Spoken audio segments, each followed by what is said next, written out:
nós trouxemos, juntamente com o Centro de Convivência de Lei, a Liz Evans, que é uma canadense que desenvolveu um trabalho em Vancouver muito parecido com o de braços abertos. E essa capacitação, que vai ter a duração, né, da segunda, terça, quarta e sexta, ela vai trazer um pouco para a gente da experiência dela e tentar favorecer, né, o nosso entendimento de como lidar com os usuários de uma maneira mais tranquila, que não tem tanto sofrimento, né, para os nossos funcionários e também para todos que estão envolvidos no de braços abertos.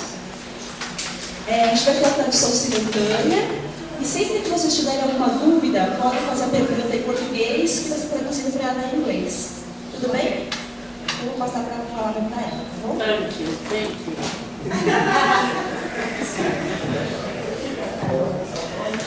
Well, welcome everybody, and it's really exciting to be here for me. It's a long way from where I come from, but it's kind of incredible to think that you're all interested in the story that I can share with you this week. I hope that you'll find some of it helpful, and I just want to thank you all for what you're doing here in São Paulo, and I hope you realize what incredible work it is that you're doing. I understand that our contexts are very different for the work that you're doing here and the work that I did in Vancouver. But I guess what I hope is that you'll feel connected mostly to the principles behind the work that we did. And certainly feel free to educate me because I'm really looking forward to learning a lot about what you're doing here in São Paulo this week. The reason I'm here is because I guess I've had some relevant experiences, and I'll just tell you a little bit about that so you understand what my background is. In the 1980s, I lived in a city in Canada called Ottawa. I did a degree in nursing at university, and I studied here for 4 years. And while I was studying nursing, I also did some work in some homeless women's shelters on the street, where I got to know a lot of women who I became quite good friends with. And I'd see them a lot when I was studying, and as I walked around the city, and they became people that I got to know. So I ended up working in the hospital in Ottawa in psychiatry, because many of the women who were living on the streets were also struggling with mental illness. And I got to know them, and then I really enjoyed them as people. I liked psychiatry, but then I moved to Vancouver. And in Vancouver, I also worked in the emergency department of a large inner city hospital. After I left there, I founded an organization in an area of Vancouver known as the Downtown East Side. The Downtown East Side community is one of the poorest communities in North America. And here, the organization I started went on to do many things, and specifically to address the needs of people who were marginalized, including opening the only place in North America where drug users are allowed to inject drugs legally, a place called Insight. Everyone here knows a lot more, obviously, about what's happening in São Paulo than I do, and I am looking forward to learning from all of you about Braços Abertos, and I do hope that some of what I can share with you today might be helpful, and I hope that you'll also be able to learn from some of our mistakes.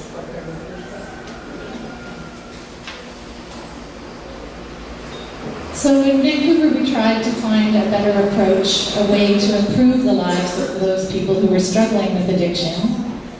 And perhaps most succinctly, we tried and succeeded in many ways to engage people who are the most marginalized in our community and to provide them with access to housing and to supports.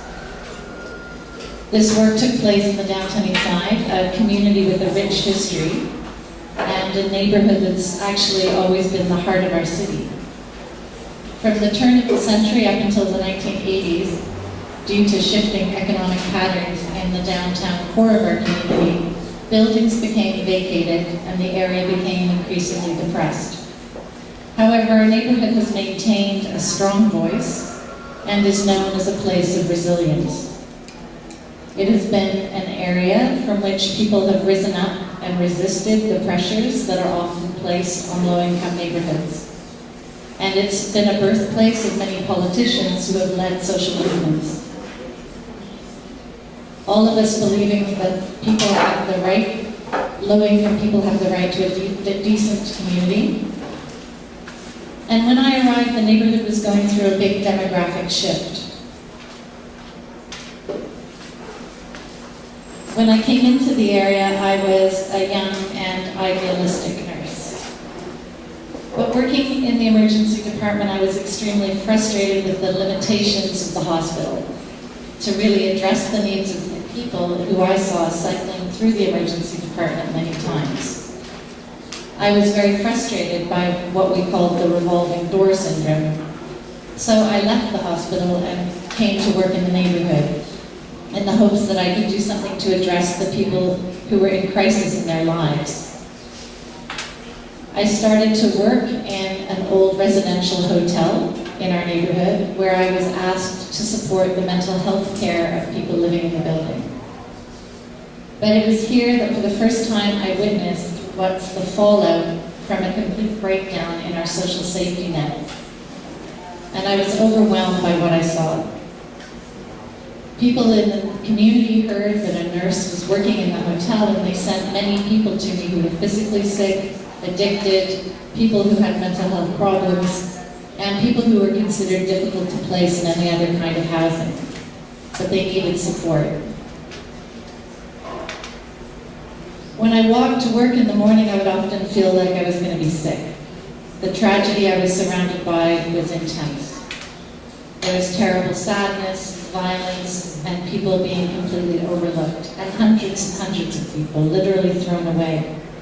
People developing life-threatening infections, being beaten by the police, overdosing, losing their families, and dying. I found story after story of human tragedy. People in our first world country dying from things like syphilis, TB, hepatitis, septicemia, endocarditis, and pneumonias. People who were malnourished, poor, and for whom we had completely and utterly failed.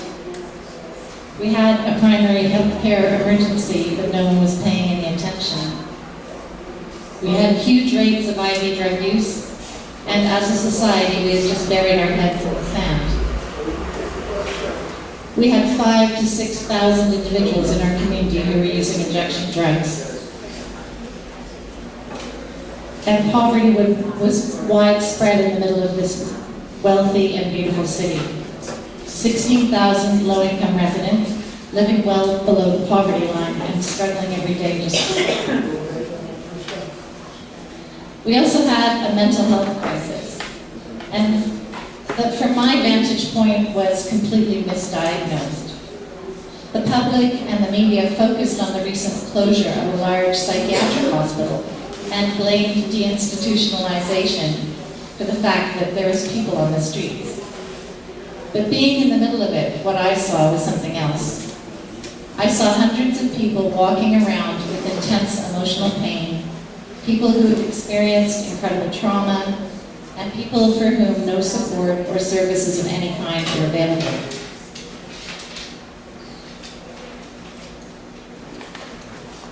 For us, for the people that I started to house in our very first housing project, and for those in our community who use drugs, they were viewed deserving only of blame, hatred, and alienation. Even from other people within our community, intolerance and hatred towards people who use drugs was normal. I realize now, looking back, that it was a huge advantage that I came into the community at that time as an outsider, because I think to see what was really happening and to change it, somebody had to bring a fresh set of eyes. I brought people into our hotel, and the people that I brought in 23 years ago at that time were treated worse than animals. Just the very simple action of allowing them to be housed solicited hatred and criticism from many supposedly caring sectors, including other healthcare providers, housing providers, and other nonprofit organizations. At the time, there were some religious organizations that operated shelters and food lineups that did serve many of the people that we met. But these were provided only on a short-term basis in emergencies.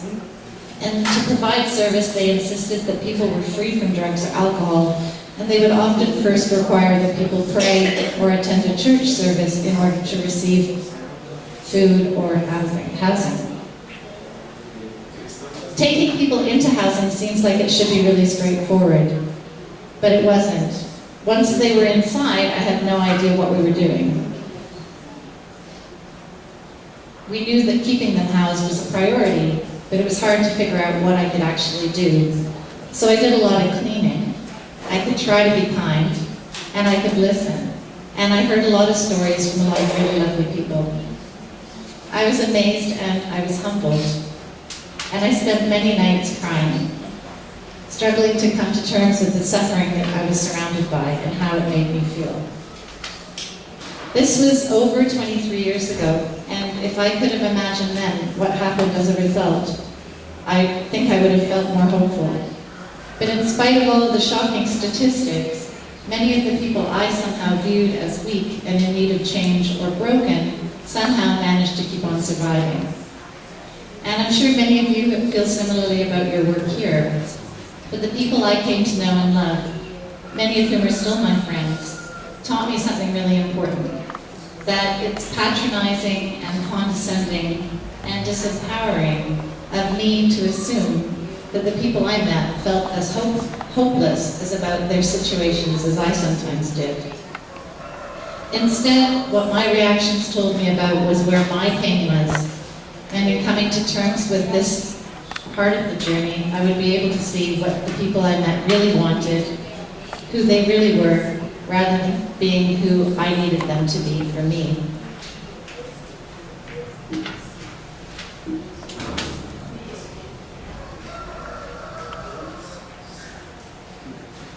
So providing housing was our starting point. It was our entryway into helping people to achieve stability in their lives, and it's remained really important in all of our work. By the end of last year, we had created an entire range of different housing options for people, just like the people that we began housing in the early 90s. And we offer housing now along a continuum that starts with people coming directly off the street into our emergency shelter. And this is a video of our shelter. If I was to summarize the mountain, I would say that it's a place where we try and build community, we try and get people housing, we try to make it a place for people that they feel comfortable temporarily. And we try and make it the best place that we can during a time when people are having a difficult time. And they need a friend, they need people to help them, they need some assistance in getting their lives back together, and that's what we're here for. If I was to summarize... Oh, sorry. One of the things I can't even believe happened, actually, looking back, because at that time you have to think nobody in any kind of housing projects wanted our population to be in housing. And policy has moved so far forward in Vancouver that now our provincial government is actually building purpose-built social housing with this population in mind. And we're able to take people directly off the street, people who are actively addicted, mentally ill, living in dire poverty, and move them into a very nice social housing unit with a self-contained bathroom and washroom. And to me, that's quite remarkable. And this is an example of that type of housing. Who are the residents? Well, the eligibility for the building was homeless or vulnerably housed. So we have quite a few people who moved out of shelters and out of SROs from all over the community. We had one guy who, we couldn't get in touch with him when, after his interview, to tell him that he got a unit. And on Monday night, he was sleeping on a bench and just knew somebody recognized his blanket or something, and he got tapped on the shoulder and was told to he should come down and see if he got a unit or whatever. And so he shows up, and I'm like, yeah, Mark, we've been trying to find you, where do you need? And the went upstairs to show him his room, and not only did he get in, but he also won the lottery and got the one-bedroom. So he was like, oh my God, like, I was worried about the snow coming tonight, and you're telling me now, today, I can move into a one-bedroom apartment. And he did, and now he's here.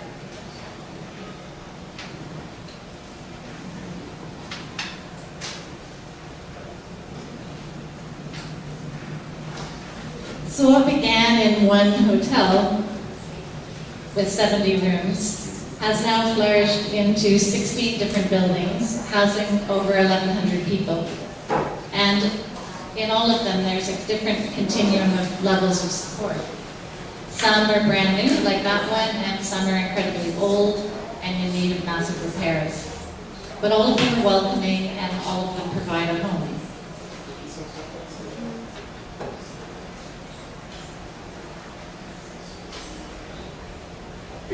The other important piece of this story is that when I began in the 1990s in the downtown east side, the overdose death rates in our community were huge, largely due to the availability of really cheap heroin. And these were incredibly hard years. So our worst year in 1998, over 400 people died in our neighborhood. It took the combined efforts of a lot of people to turn the situation around. And I'll talk more about this afternoon, after lunch. But it's important, by way of an introduction, to explain that this was just a sad reality and a backdrop of our work, which at the time, there didn't seem like there was any concept or desire to find alternative approaches to address in our community. There was only one tiny needle exchange that was operating from a small office in the middle of the neighborhood, and it was operated by ex-drug addicts. And the charismatic leader of this organization was strongly against the idea of being seen to enable drug users because he himself had recovered. And so even though his mandate was to distribute clean equipment to people, he didn't think handing syringes out to people should be done without first requiring something from them. And that requirement was, although minimum,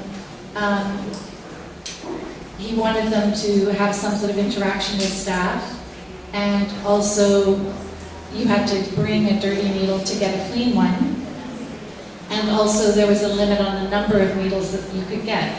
So this was, while there was a lot of heroin going on, a lot of heroin use, but there was also crack was coming in and cocaine, and part of what escalated our AIDS epidemic in the 90s was that people were using cocaine with needles and heroin, and we only had this limit of 3 needles per day that drug users were allowed to get. It doesn't seem like a big deal in terms of a requirement for a service, but I was in the building watching drug users sell needles on the street for $5 for one rig.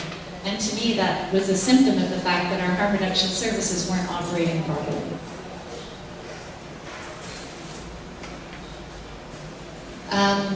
Sitting in this situation and watching how inappropriate the fit was for a lot of the services led us to push for changes in policies, but also just on the ground. And we did things like provide needle distribution programs instead of needle exchange. And that was a really hard concept for people to get their head around, that you could just have a needle, you didn't have to bring a dirty one to get one, but it was a really important shift in thinking. We also obviously started a number of other programs that are harm reduction-based programs, like the supervised injection site, which I'll talk about later. We also created a managed alcohol program, and of course methadone, which is very important for heroin users. And we trained all our staff and spread among the drug user community intranasal naloxone, or Narcan, which is an opiate antagonist used in resuscitating people who have heroin overdoses.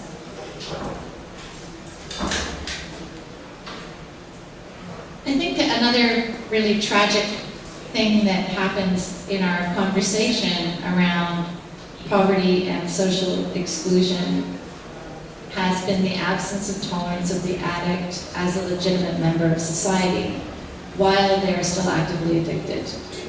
And I note here that you have a term that gets used in Brazil for people who are using drugs where they're called zombies. Is that a term that gets used in São Paulo? Yeah. So those sort of words that get used to describe people who are addicts kind of sum up how the rest of the world view people who are using drugs. And I think it's really sad. And one of the things that we tried to do in Vancouver was create places that are accessible, comfortable, and welcoming in the community to help build capacity, both for the community and for the individual drug addicts, so that they could begin to remember that their own lives actually have value. Having access to social membership in the community isn't just about having an address or having money or social status. We discovered that there were a ton of different practical things that we could do.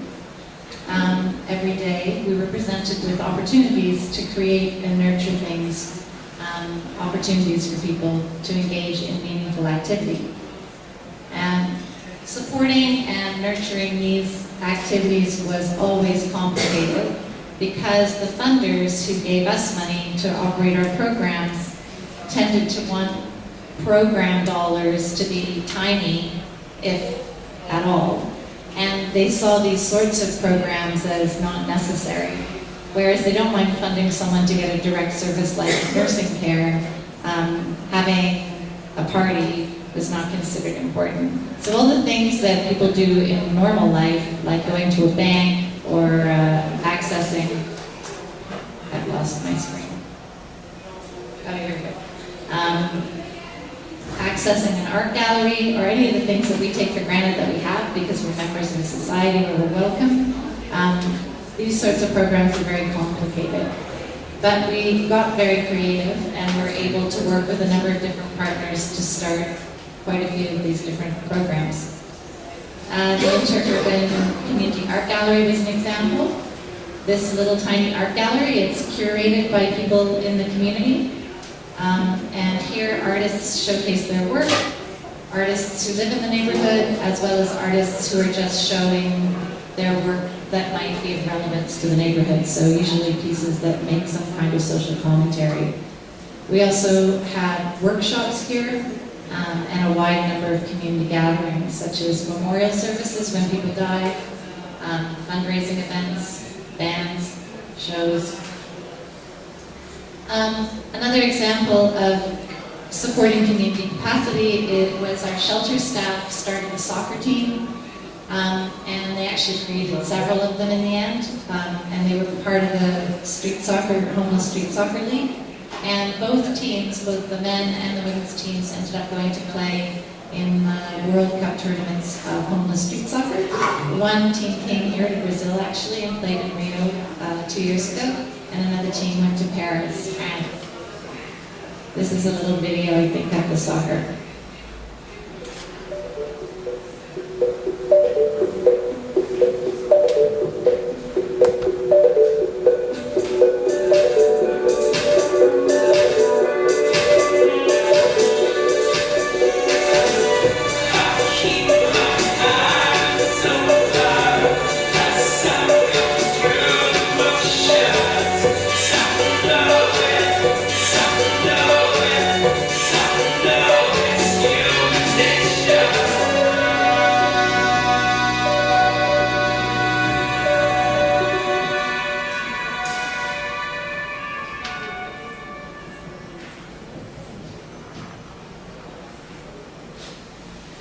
Another really the people that are coming here, you get to know the strange thing that we take for granted in our community is, or all of us, is like having a bank card and being able to go to the bank and get money out and having a bank account to put money in.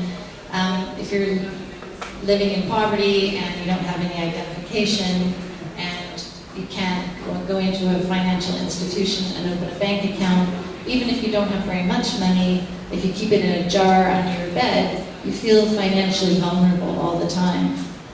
So we worked with a financial institution, one of the major credit union companies in our province, to open a bank. And the way we were able to do that in our neighborhood was to, A, help people get ID. And it's sort of an interesting story, but we made our own ID. We basically bought an ID machine, and we created identity cards called membership cards, and they were membership cards for a community center. And what we argued to the people who owned the bank was that we knew people, we had relationships with them, so we could vouch for them. We knew who they were. We knew who they were more than anyone else did, so we should be able to create their ID. And it was funny because, of course, if they walked into, a major financial institution, there's no way that ID would have worked for them to open an account, but somehow we were able to manage to bypass the financial regulations.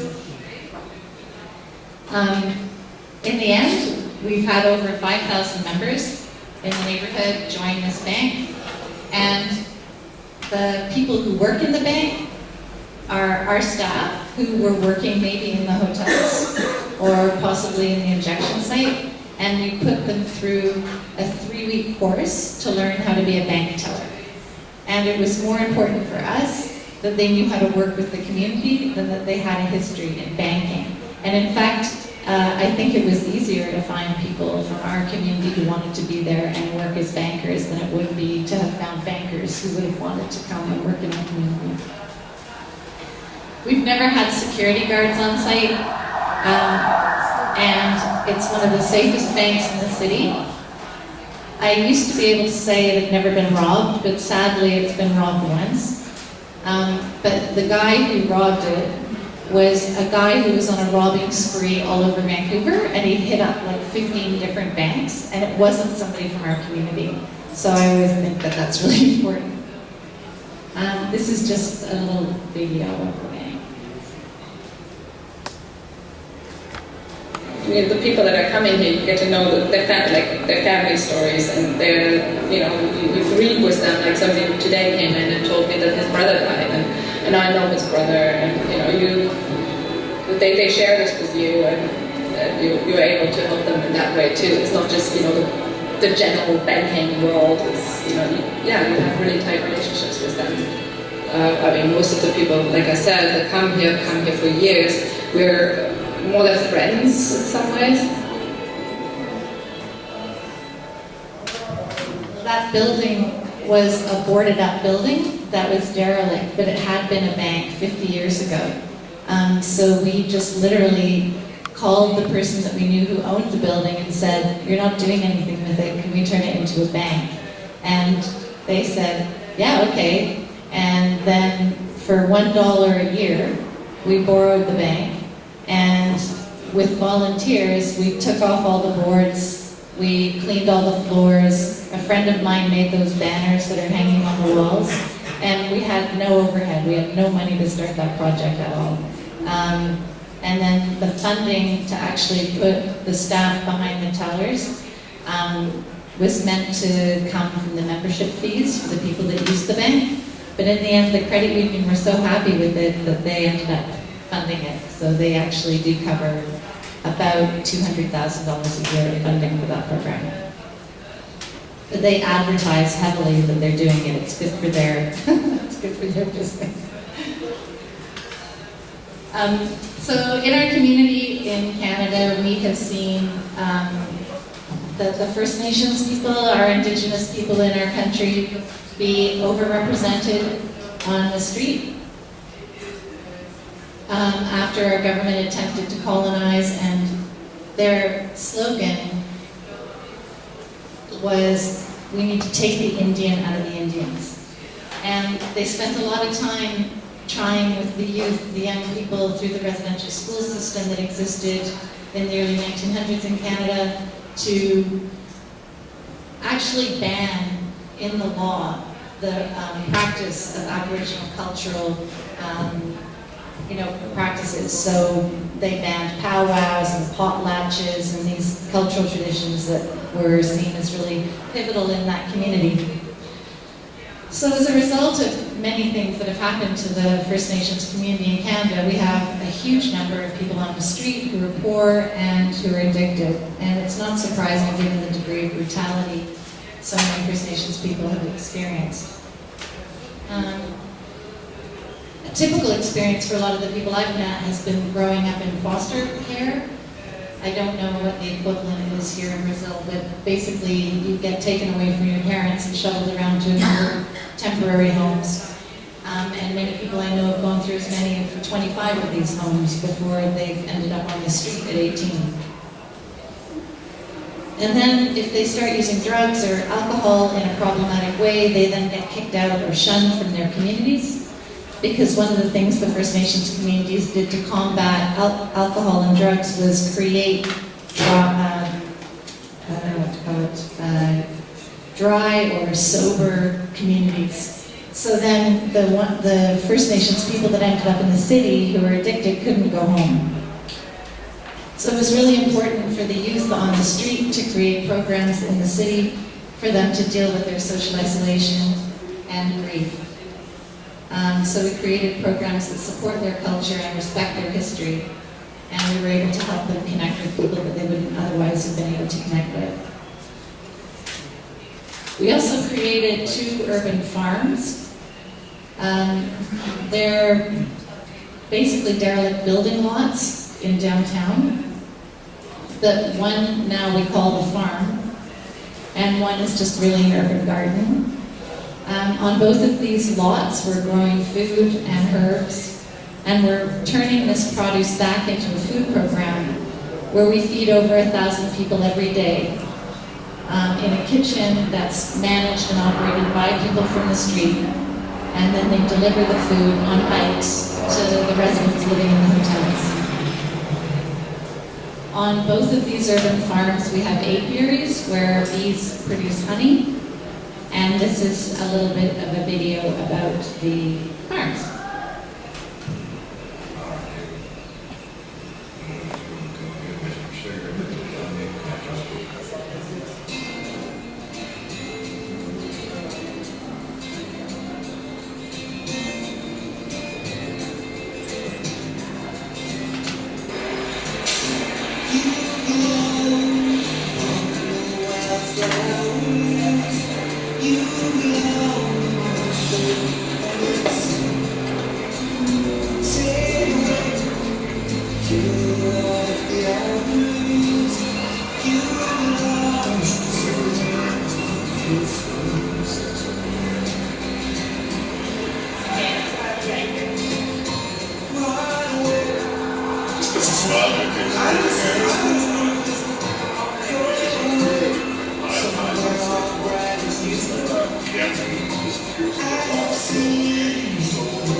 I kind of have come to the conclusion now where I said all of the work that we do is like gardening. We really can't change who people are, but what we can do is create conditions where they can grow.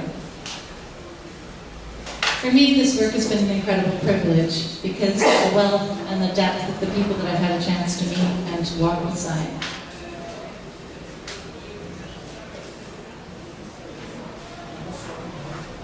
This is a little video of the kitchen that I was telling you about.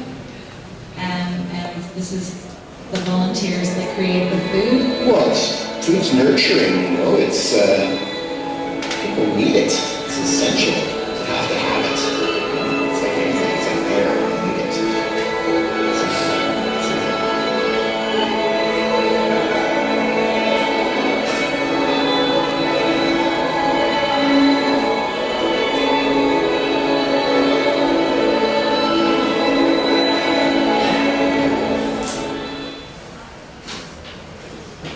What was funny about that project was the kitchen is in a building that's a seniors housing program, and we were operating this seniors mental health facility and feeding one meal a day to 50 people. But in our opinion, the kitchen had this incredible capacity to be used to feed all these folks in the hotels who were eating and who were going through the garbage can every day looking for food. So